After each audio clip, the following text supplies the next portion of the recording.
السلام علیکم ګرانو کتونکو زه یم تفهیم زیم شاجي دا شاته تاسو ته ښکاري مونږ په نوشهره کلا کې کابل ریور باندې جي ټي روډ باندې ولاړ یو کابل ریور کې جي ټي روډ باندې یو سټیشن ته مخامخ ځای دی لکه چې خوړې برساتي ناله جوړه شوې وي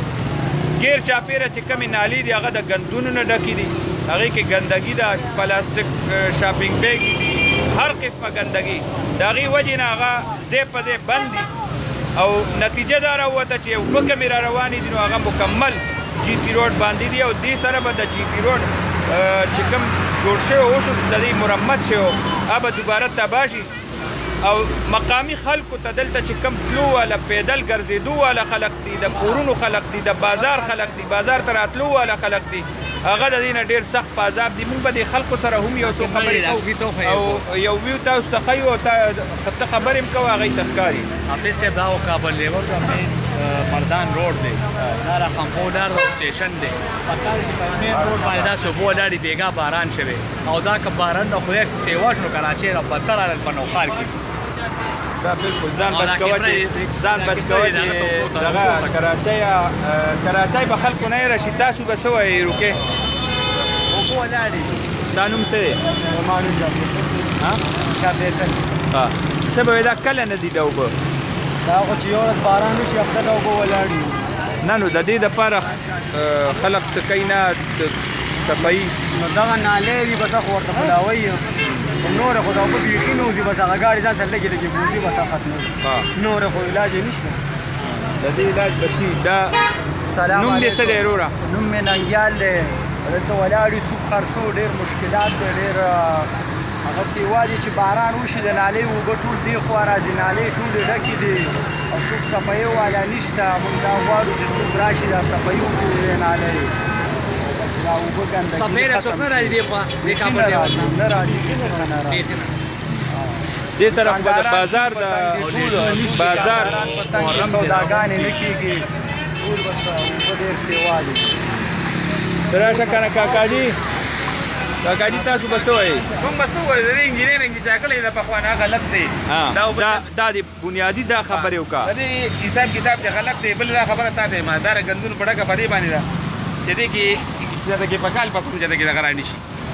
کس راني شي موږ یې په خپله باندې صفا کوو دا ګوره دا هغه سر نه راچالي شوي تر دې سره پورې دا صفا کوو سار دا اوبه چې وي دا دې ځای کې ولاړ وي موږ ریلۍ مخکې کې نو دې ځای کې موږ خلکو له لار ورکړه حالانکې موږ وروسته ولاړو بله دې انجینرینګ داسې شوي چې دلته کې د نوښار په هغه اوبو باندې ورغلې ده همداسې ورغلې ده دا خبره چې هغه اوبه پې ډېرې دي دا اوبه پې لږې دي دا خو دوباره دا لیون هم غواړي چړاوه ورکړې وي چې چړاوه ورکړې بیا د دې حل به څه راوځي حل به دا راوځي چې دوباره انجینرینګ وشي او دا نالۍ هغه ځای کې هغه شي کولی شي هغه پټرول پمپ دی هغه 30 فوټ ښکته دی او هغې پیسې ورکړي دي او دا پرې اوس چې 10 فوټه نوره ښکته شي نو 40 فوټه بیا په نور دې خوا راشه نو که دا باران شو کابل ریور خو ډوب شي بیا نوم دې څه دی نو ډوبېږي رابشانه نو که باران بیا ووایه دا خلک دا ویم دا هغه پټرول پمپ غونډې وباړه یا هغه سیر دا پې 30 فوټ دغه دی او د هغې د وجې باندې دا غونډې اوبه 30 فوټ اوچت دی هغه پې ښکته دی خو هغې پې غونډه لین دین پیسو میسو معاملات یې کړی خبرې یې ولې هغه کړی او که دا باران شو را کابل ریور خو بیا ډوبي نو دا خو ډوبېږي روزانه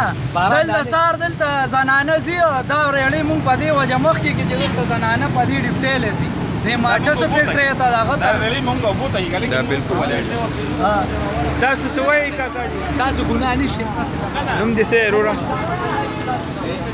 د دې اوبو باره کې به څه وایي غراګیري ګام دی او دغه ماشي او دغه تاسو تکلیف شته او ډېر تکلیف ګرانو کتونکو دا تاسو د مشر دلته د مشر خبرې هم به اورېدې انجینیرینګ چې چا کړی دی نو مکمل طور باندې غلط دی نوي اثرینو دا پلانینګ غواړي او د دې پلانینګ په صورت به د دې نوشهره کلا دا د اوبه دا به بار ته برساتي نالو ته او دې سیند ته پروت دي او که پلانینګ ونه شي نو معمولي که داسې اوږد باران وشو نو ټوله نوشهره کلا به بیا خدای دې نه کړي دلته بدترین حالت دا د هغې دا اوبه چې تاسو ته ښکاري نو دا د اوږد باران کې او د هغې د خطرناک صورتحال دا عکاسي کوي که چته اوږد باران کېږي لوی باران کېږي نو دننه هره کوڅه به داسې جوړه یو هغې نه به خوړ جوړي سیند به جوړي تالاب به جوړي نو دلته دا یو تالاب منظر هم پیش کوي زنانو ته ډېر زیات تکلیف دی په لاره باندې چې کومې تېرېږي ګاډو والا ته هم تکلیف دی او دلته د بازار والا ته هم تکلیف دی نو هر طرف ته مشکلات دي او دې سره سره د خلکو وینا دا وه چې دا کوم لایټونه دي نو دا کار نه کوي خصوصي طور باندې دې ټایم کې محرم الحرام حوالې سره پلانینګ کېږي د سیکیورټي حالات نو دا لایټونه بلول غواړي چې دلته د ماښام نه پس رڼا وي ټوله شپه یو دومره کروڑونه روپۍ لګېدلي خو دې خلکو تر اوسه پورې دې کې رڼا صحیح نه کړه نو دغه څه موجوده حالات او ډېر ارجنټ او ډېر اهم خبرو او اهمه معامله ده دا ستاسو د هر چا فرض جوړېږي چې دا اواز لرې پورې ورسوئ او چې د دې نوشهره کلام پوره پلانینګ دا بیا وشي او د نوکاسۍ حوالې سره خصوصي طور باندې دا اوبه چې کمې نه وځي او ګند جمع کېږي معمولي باران سره په کورونو ته اوبه وردن نه شي نو دا یوازې زموږ مسله نه زموږ دې سره څه کار شته ستاسو مسله ده او دا چې څومره تاسو مخکې رسولی شئ چې ستاسو د دې مسلې دوباره سرینو دا جوړ شي او د دې پلانینګ وشي چې دا لوی شي د دې جوړتیا هغه شان جوړه شي